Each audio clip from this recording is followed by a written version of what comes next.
Good evening everyone. My name is Chirag Jain.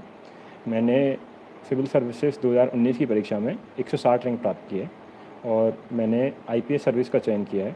मैं presently under training NP Hyderabad में हूँ। ये मेरा थर्ड अटैम्प्ट था जिसमें मैंने सफलता प्राप्त की। मेरे फर्स्ट अटैम्प्ट में मैंने प्रीलिम्स क्लियर किया लेकिन मेंस नहीं क्लियर हुआ। फिर उसके बाद सेकेंड अटैम्प्ट में मेंस हुआ, इंटरव्यू की स्टेज में नहीं पास हो पाया एंड थर्ड स्टेज में मुझे 160 रैंक प्राप्त हुई। तो जो बेसिक चीज़ें हैं जो इस एग्ज़ाम के लिए मुझे लगता है इंपॉर्टेंट है वो सब मैं आपके सामने डिस्कस करूँगा और फिर इन जनरल चीज़ों के बाद मैं आपको जो आपके डाउट्स हैं वो सब क्लियर करने की कोशिश करूँगा। ये मेनली सेशन डाउट्स का रहेगा। मैं 5 मिनट में अपनी स्ट्रेटजी के जो बेसिक मूलभूत सिद्धांत हैं, जो फाउंडेशन प्रिंसिपल हैं, वो शेयर कर देता हूँ। तो देखिए, सबसे इम्पॉर्टेंट है किसी भी एग्ज़ाम को स्टार्ट करने के लिए उसकी डिमांड को जानना, और डिमांड को जानने के लिए उसके डॉक्यूमेंट्स होने चाहिए जो ऑफिशियल डॉक्यूमेंट्स हैं। तो हमारे पास 2 डॉक्यूमेंट अवेलेबल हैं, यूपीएससी का सिलेबस और यूपीएससी के प्रीवियस के पेपर्स। तो यूपीएससी के सिलेबस सबसे पहले एनालाइज़ करें, उसमें क्या क्या हमसे पूछा जाता है। तो सब्जेक्ट्स आपको पता चल जाएंगे, किस किस टॉपिक से पूछा जाता है वो पता चल जाएंगे। सिलेबस इसलिए भी इंपॉर्टेंट है कि फॉर एग्जांपल एथिक्स के पेपर में सिलेबस पॉइंटर से डायरेक्टली क्वेश्चन पूछे जाते हैं कि what is the foundation value of civil services, ठीक है, what is difference between code of ethics and code of conduct. तो ये आपको डायरेक्टली सिलेबस के पॉइंटर से मिल जाती है, तो इसलिए आपको सिलेबस पता होना चाहिए। फिर आप कोई बुक पढ़ रहे हैं, न्यूज़पेपर पढ़ रहे हैं, तो आप कनेक्ट कर पाते हैं कि हाँ ये टॉपिक इस सिलेबस से रिलेटेड है, तो इसलिए सिलेबस को जानना इंपॉर्टेंट है। दूसरा चीज़ है प्रीवियस के पेपर। प्रीवियस के पेपर बहुत इंपॉर्टेंट है। इससे आपको समझ में आता है कि किस तरह क्वेश्चन पूछे जाते हैं, हमको कैसे उनके आंसर करने हैं और क्या डिमांड है यूपीएससी की। कुछ क्वेश्चन एथिक्स में जो हैं हम लोग डायरेक्टली देखते हैं कि इधर उधर से घुमा के वापस से रिपीट हो रहे हैं, तो एथिक्स के पेपर में वो काफ़ी हेल्प करते हैं। इसके अलावा ऑप्शनल के पेपर में प्रीवियस के पेपर बहुत हेल्प करते हैं, ठीक है। तो प्रीवियस के पेपर, अब उसके बाद ये दोनों चीज़ होने के बाद सबसे इम्पॉर्टेंट है हमको कैसे पढ़ाई करें। अब हमको पता चल गया डिमांड है, तो अब पढ़ाई कैसे करें। तो पढ़ाई सबसे पहले क्या करें, तो सबकी बेसिक बुक्स होती हैं। तो जो भी 12th में है, 11th में है, ग्रेजुएशन में है, सबसे पहले मेरा रिक्वेस्ट है उनसे, तो सबसे पहले स्टार्ट करें एनसीईआरटी से। तो एनसीईआरटी 6 to 10 तक की सबसे पहले एनसीईआरटी पढ़ लें। 6 to 10 तक की एनसीईआरटी से आपको फाउंडेशन बेस क्लियर हो जाएगा। 6 to 10 तक की एनसीईआरटी पढ़ने के बाद आप फिर आगे बढ़ेंगे, अब आप एडवांस लेवल पे जाएंगे। एडवांस लेवल में 11th-12th की एनसीईआरटीज़ पढ़नी है और स्टैंडर्ड बुक्स हैं सारी सब्जेक्ट की, जो लिस्ट में आपको इस लिंक के कमेंट में मैं भेज दूँगा, तो वो आप स्टैंडर्ड लिस्ट पढ़ सकते हो। मेरी बहुत स्टैंडर्ड लिस्ट है और आप मेरे कोरा पेज पे भी जाके देख सकते हैं। वो मैंने अपनी स्टैंडर्ड लिस्ट डाली हुई है कि ये बुक मैंने पढ़ी है, उनके मल्टीपल रिवीजन किए। मैंने ज़्यादा सोर्स से रेफर नहीं किए थे, पर एक ही सोर्स को मल्टीपल टाइम पढ़ाई, जिससे कि मैं प्रोडक्टिविटी ज़्यादा ना करूँ। तो ये मेरा मेल सिद्धांत रहा है, ठीक है। तो सबसे पहले स्टैंडर्ड बुक्स डिसाइड कर लिया आपने, ये पढ़ना है मेरे को, यहाँ से स्टार्ट करना है। अब पढ़ना कैसे है, किस तरह से रिवाइज़ करना है, वो सबसे इम्पोर्टेंट है। तो स्टैंडर्ड बुक्स पढ़ी, एक रीडिंग आपने लगा ली, आपको थोड़ी बहुत अंडरस्टैंडिंग आई। फर्स्ट रीडिंग में इंपॉर्टेंट है कि आप ये ना सोचने लगे कि आपको सब कुछ याद हो जाएगा। कुछ भी याद नहीं होता है, हमको ये भी पता नहीं चलता है कि हमने पढ़ा नहीं पढ़ा। एक रीडिंग के बाद हम ये भी भूल जाते हैं कि हमने पढ़ा नहीं पढ़ा।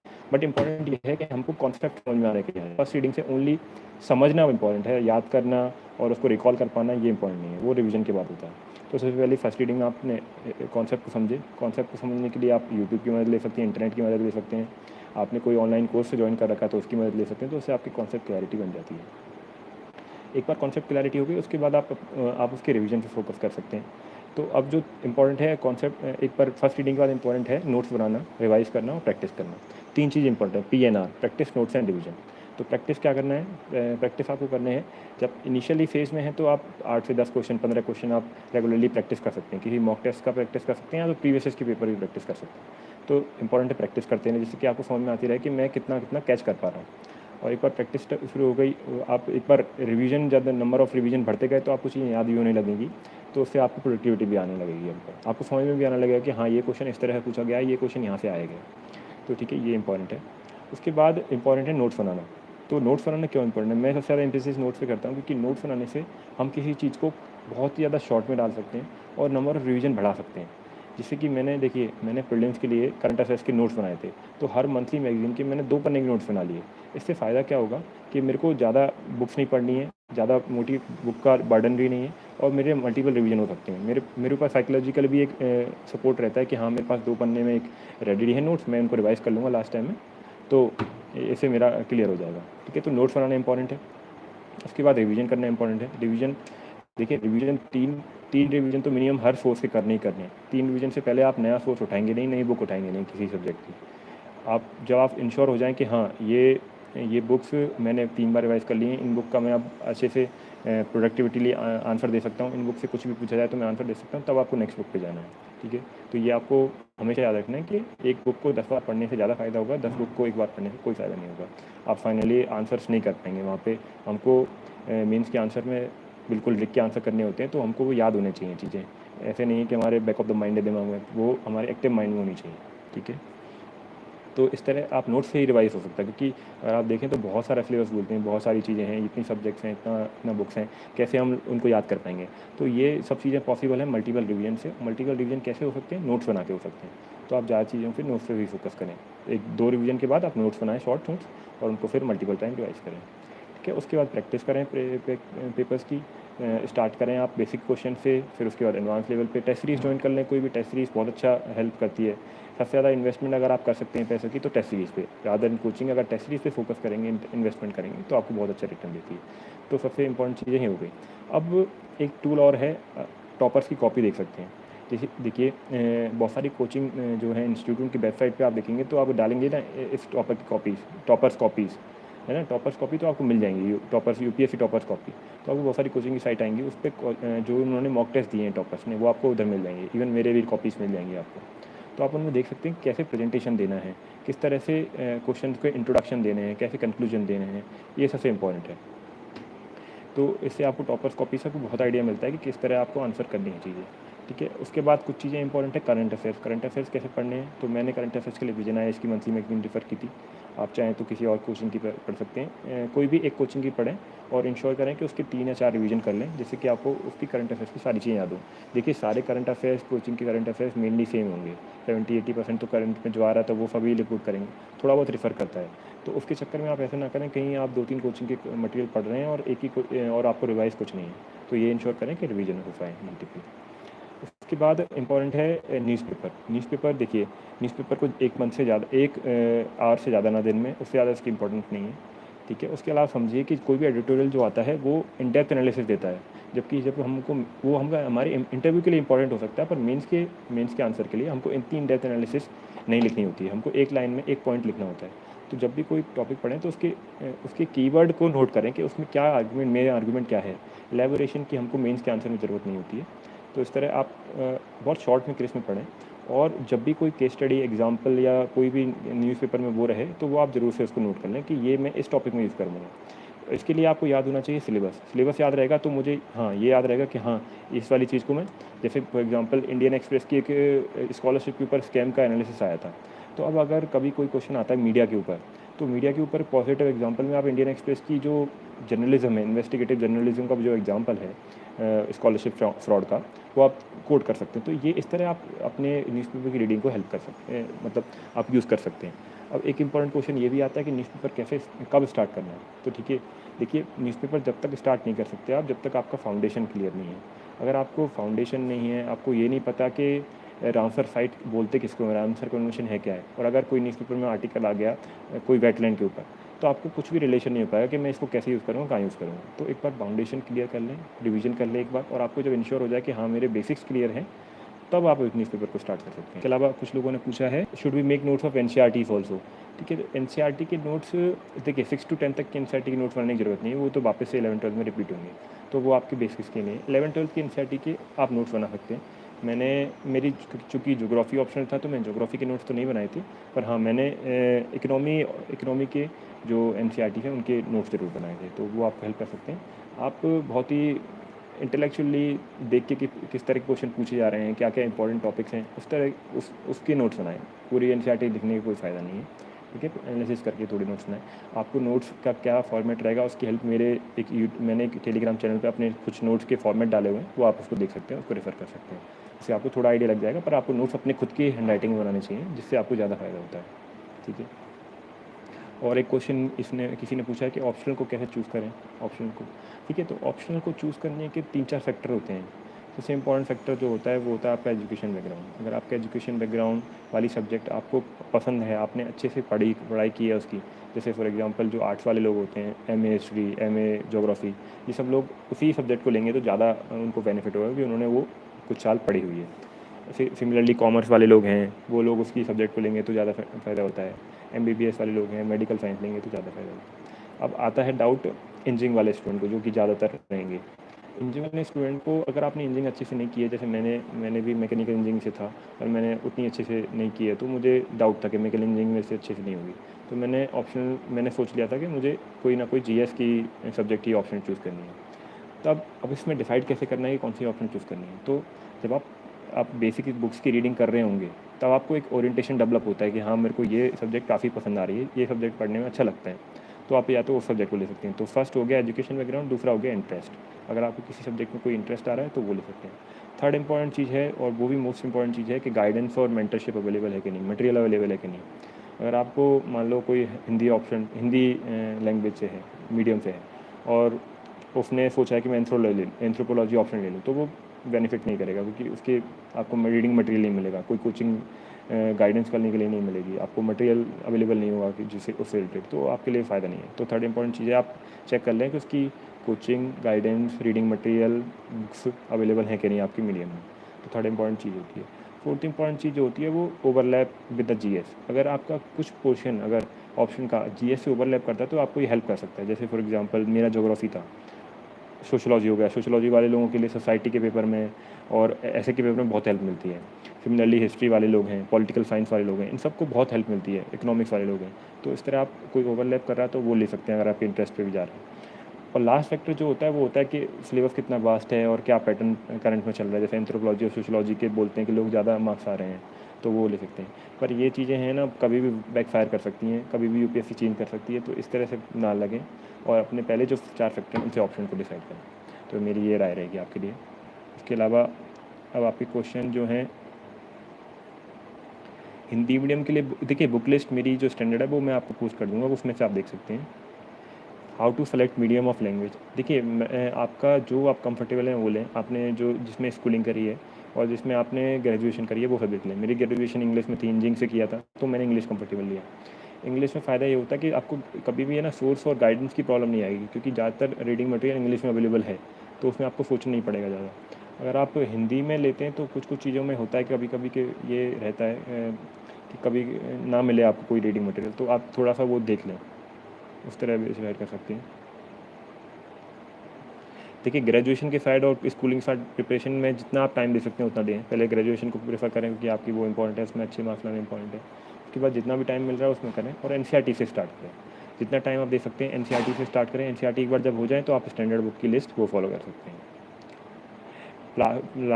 प्लासी टू पार्टीशन बुक मैंने कभी नहीं पढ़ी है। मैंने हमेशा जो के लिए है मॉडर्न इंडिया के लिए स्पेक्ट्रम पढ़ी थी और एनसीईआरटी पढ़ी थी। और एनसीईआरटी में मेनली वो ही रिपीटेशन है जो वो है स्पेक्ट्रम में, तो आप डायरेक्टली स्पेक्ट्रम भी पढ़ सकते हैं। करंट अफेयर्स के लिए मैंने विजन आईएएस की मंथली मैगजीन का फॉलो किया था और न्यूज़पेपर पढ़ता था, न्यूज़पेपर इंडियन एक्सप्रेस पढ़ता था, वो आप देख सकते हैं।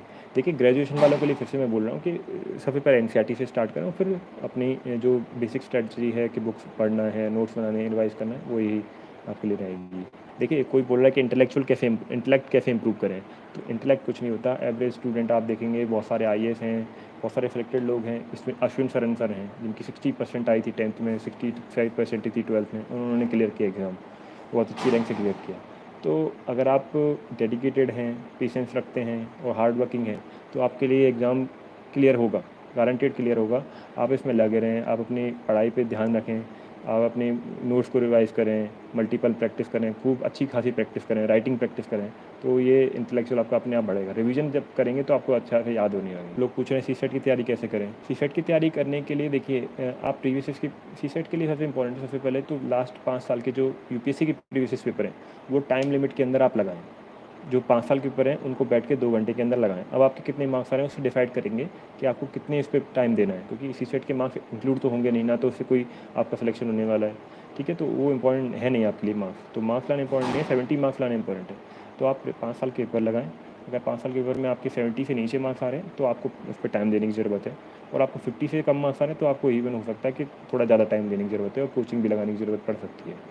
तो सबसे पहले 5 साल के पेपर लगा लें और अपने आप को असेस कर लें कि कितना मेरा अच्छा है सीसेट। और अगर आपका बिल्कुल अच्छा नहीं है तो अरिहंत की बुक आती है सीसेट प्रिपरेशन की, उसको आप रेगुलरली 25 क्वेश्चन रेगुलरली प्रैक्टिस करेंगे तो आपको डेफिनेटली 2 महीने में बहुत इंप्रूव हो जाएगा सीसेट। देखिए वो जीएस की प्रिपरेशन के लिए start with NCERTs, then go for standard books, make notes, multiple revision, a practice mock test, this is the main strategy to improve your GS. देखिए, आप ये कुछ पूछ रहा है कि इंटेलेक्चुअली इसलिए पूछ रहा हूँ कि इंडियन एक्सपेट पढ़ने में मेरे को टफ जा रहा है।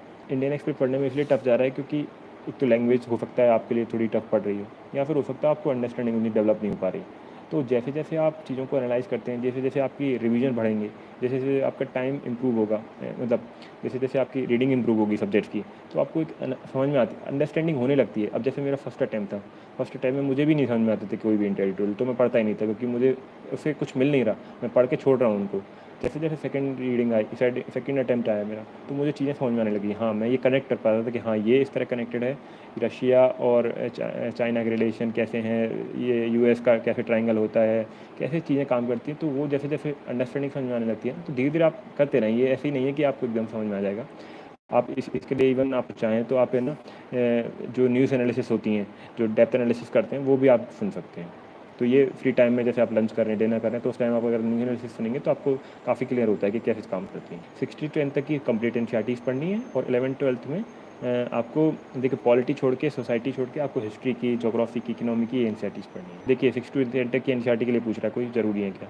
देखिए 6 to 10 तक की एनसीईआरटी, अगर आपका बेसिक बिल्कुल क्लियर नहीं है, आपको बिल्कुल नहीं पता कि पार्लियामेंट क्या चीज़ होती है, प्रेशर बेल्ट क्या चीज़ होती है, तो आपके लिए इंपॉर्टेंट है क्योंकि वो आपका बेस बनाएंगी। और आपको अगर बेसिक्स क्लियर हैं, आपको पता है क्या चीज़ें कैसे काम करती हैं, जीडीपी क्या होती है, तो फिर आपके लिए सीधा 11th to 12th पे जंप कर सकते हैं। ये आपको डिसाइड करना है कि आपको कहाँ से करना है। सेल्फ स्टडी में ऑफलाइन पे ज़्यादा काम करें। मैं तो हमेशा है ना फिजिकल फॉर्मेट में ही काम करता था। ऑनलाइन में मेरा कम था। आप ऑनलाइन भी कर सकते हैं। मैं नोट्स बनाने के लिए ज़रूर ऑनलाइन की हेल्प लेता था कि मैंने वन नोट पे नोट्स बना देता। अदरवाइज़ मैं मेनली फिजिकल फॉर्मेट में बुक्स पे ज़्यादा बिलीव करता हूँ। कुछ सिद्धार्थ पूछ रहे हैं कि कितने आवर्स पढ़ना चाहिए। देखिए, इस एग्ज़ाम के लिए जितने भी आवर्स पढ़ें उतना कम है। इंपॉर्टेंट है प्रोडक्टिविटी। आप कितने आवर्स प्रोडक्टिवली दे सकते हैं एग्ज़ाम के लिए। मतलब ऐसे नहीं कि आप बैठे हैं और आपके दिमाग में कुछ जा नहीं रहा। ठीक है, तो इस तरह पढ़ाई करें। मैंने स्टार्टिंग में जब स्टार्ट किया था तो 4 घंटे पढ़ता था, फिर धीरे धीरे पढ़ के कंसंट्रेशन इंप्रूव हुआ, प्रोडक्टिविटी इंप्रूव हुई तो 8 घंटे पढ़ा। इवन फाइनली मैं 14 घंटे पढ़ने लगा। तो ये आपके ऊपर है कि आप कितने आवर्स दे सकते हैं और कितने आवर्स प्रोडक्टिवली पढ़ सकते हैं। Productivity is more important. आपको चीज़ें याद होना, ग्रैस्प करना, रिटेन करना, वो इम्पॉर्टेंट है ऐसे। किसी टॉपिक को डीप में कैसे पढ़ना है, देखिए डीप में इतना पढ़ने की ज़रूरत होती नहीं है। आप उसकी एक बेसिक अंडरस्टैंडिंग होनी चाहिए जो आप समझ सकते हैं कि कैसे। अगर सबसे पहले कोई भी टॉपिक को पढ़ने से पहले स्टार्ट करेंगे बेसिक बुक से, आपकी बेसिक बुक कंप्लीट होंगी तो आपको आइडिया रहता है कि हाँ, ये वाला चीज़ ऐसे काम करती है। पार्लियामेंट है, पार्लियामेंट का चैप्टर आपने पॉलिटी से पढ़ लिया तो आपको अंडरस्टैंडिंग है कि पार्लियामेंट ये है, ऐसे इसके इतने फंक्शनरीज होते हैं, ये स्पीकर होता है, ये डिप्टी स्पीकर होता है, ये चेयरमैन होता है, ऐसे मेंबर्स होते हैं, ये बिल होते हैं, ये मोशंस होते हैं। जब आपको ये अंडरस्टैंडिंग रहेगी तो आपको समझ में आएगा कि कैसे काम करती है। तो पहले बेसिक्स बुक पढ़ें। करंट अफेयर्स से उसकी फिर डीप डेप एनालिसिस होती है। आपको एंटी डिफेक्शन का आपने मान लो चल रहा है न्यूज़ में, और आपने एंटी डिफेक्शन का लक्ष्मीकांत से चैप्टर पढ़ लिया है, तो आपको ज़्यादा अंडरस्टैंडिंग होगी उस चीज़ की जब आप न्यूज़ पेपर पढ़ेंगे। तो ऐसे आपकी अंडरस्टैंडिंग डेवलप होती है। और फिर भी आपको डाउट रह जाता है तो इंटरनेट आपकी हेल्प कर सकता है। सिटिंग कैसे बढ़ाएं पूछ रहे हैं। देखिए सिटिंग आप धीरे धीरे जब स्टार्ट करेंगे, जब 3-4 घंटे पढ़ेंगे, आपका फोकस बढ़ने लगेगा। आपका ऐसे इंपॉर्टेंट है किसी चीज़ को पाने के लिए, किसी चीज़ को डेडिकेशन। अगर आपका डेडिकेशन है कि मुझे करना ही है तो आप बढ़ाएंगे उसको, ऑब्वियसली बढ़ेगा वो। मैं भी स्टार्टिंग में जब करता था क्या होता था मेरे, मैं आपको बता देता हूँ। मैं जब पढ़ता था स्टार्टिंग में, जब स्टार्ट किया था तब मेरा 1 आवर में 2 पन्ने पढ़े जाते थे। इतना कम फोकस था, और बार बार उठ रहा हूँ, बार बार मोबाइल चेक कर रहा हूँ। ये बिल्कुल कंसंट्रेशन नहीं था। धीरे धीरे जब मुझे पता था कि मुझे करना है, इम्प्रूव करना है, मैंने फ़ोन हटाया अपने यहाँ से, इंटरनेट बंद किया, सोशल मीडिया हटाया, तो मेरा अपने आप ही फिटिंग भी बढ़ने लगी। जो रीडिंग की स्पीड है वो भी बढ़ने लगी। मैं एक ही दिन में, एक ही घंटे में अभी 8 से 10 पन्ने कंप्लीट करने लगा। तो ये आपके डेडिकेशन और फोकस पे डिपेंड करता है, आप कितने ज़्यादा डेडिकेटेड हैं, आप कितना ज़्यादा चाहते हैं। और आप धीरे धीरे इसको टाइम के साथ होता है, ऐसे नहीं है कि आप एक दिन में कर सकते हैं इसको। किसी चीज़ को कंप्लीट करना है, ये आपके ऊपर निर्भर करता है, आपकी स्पीड। अब मैंने आपको बताया कि अब मैं 1 घंटे में 2 पेजेस पढ़ रहा हूँ, तो अगर 2 पेजेस पढ़ रहा हूँ तो मेरे से जल्दी कंप्लीट नहीं होगी। और अगर मैं 1 घंटे में 8 पेजेस पढ़ रहा हूँ तो मेरे से जल्दी कंप्लीट हो सकती है। तो एनसीईआरटीज़ को इनिशियली अगर आप इन जनरल माने तो इन जनरल में आप 2 या 3 महीने में उसको कंप्लीट कर सकते हैं। 6 to 10 तक की सारी एनसीईआरटीज़ आराम से कंप्लीट हो सकती हैं। इवन आप हाफ टाइम दे रहे हैं अपना तब भी। और अगर आप ज़्यादा टाइम देंगे तो 11th-12th की भी कंप्लीट कर सकते हैं। पर इम्पॉर्टेंट ये नहीं कि आप कंप्लीट कर रहे हैं, इम्पॉर्टेंट ये है कि आप समझ के कितना कर रहे हैं, आपको रिटेंशन कितना हुआ, आपने कॉन्सेप्ट क्लैरिटी कितनी आई, वो ज़्यादा इंपॉर्टेंट है। और आपके कोई डाउट हैं तो आप मुझे मैसेज कर दीजिए। देखिए मैंने जनरल चीज़ें कवर कर ली। अब आपको ये ऐसा नहीं है कि मैं सारे आंसर दे पाऊँगा और सारी चीज़ें मेरी आपको हेल्प करेंगी। आपको अपने आप लगाना पड़ेगा। कुछ चीज़ें जो फाउंडेशनल चीज़ें हैं जो हर सेलेक्टेड बंदा कर रहा है वो मैंने आपको बता दी है। वो इम्पॉर्टेंट है, रिवीजन करना, नोट्स बनाना, अच्छी खासी प्रैक्टिस करना, थोड़ा डेडिकेटेड होना। अपने आप को ऐसे नहीं समझना है कि यार मैं तो कुछ नहीं हूँ। गाइडेंस आपके पास अवेलेबल है। गाइडेंस आप मेरे से कभी भी पूछेंगे, कभी भी आप मेरे से बोलेंगे तो मैं आपको वही बताऊँगा जो मैं हमेशा बताता हूँ, ठीक है?